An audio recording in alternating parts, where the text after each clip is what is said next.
So দেখুন আমি টমেটোটা ভালো করে পুড়িয়ে নিচ্ছি। এটা ভর্তা বানিয়ে ভাতের সঙ্গে ট্রাই করে দেখুন, ভালো লাগবে খেতে। এক থালা ভাত নিমিষে শেষ হয়ে যাবে।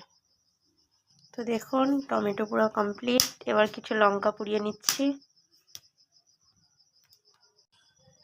তো লঙ্কাগুলো পুরোনো কমপ্লিট। আমি এখন দুটো রসুন পুড়িয়ে নেব।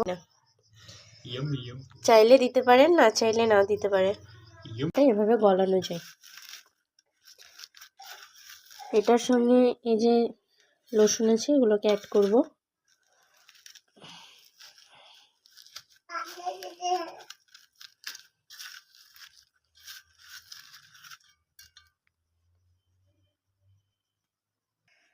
তো এটা আমি ভালোভাবে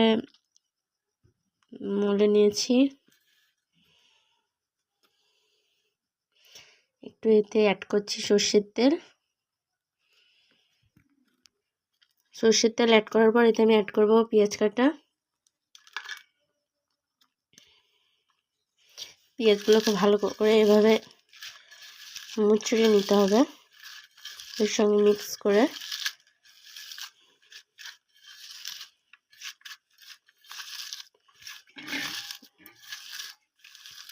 আপনারা দেখতে পাচ্ছেন এখনই কত লবণীয় লাগছে দেখতে। এই যে খোসাগুলো আমরা পোড়ানোর পর ফেলে দিই, এগুলোকে ফেলে না দিয়ে একবার ট্রাই করে দেখুন, বেশি ভালো লাগবে।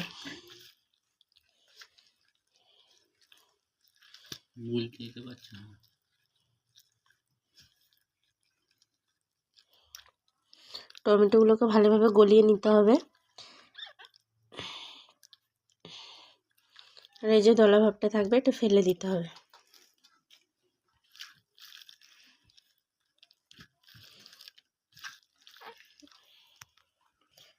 তো এটা আমি এখন ভালোভাবে মিক্স করে নেব।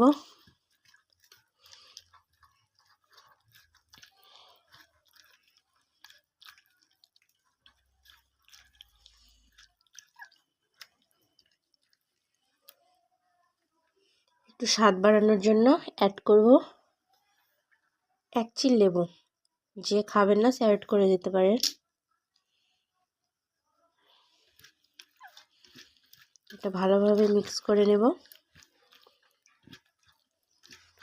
তো আমার মিক্স করা কমপ্লিট। সবশেষে ফাইনাল লুক দেখুন আপনারা, কত লবণীয় লাগছে। তো বাড়িতে একবার ট্রাই করে দেখুন।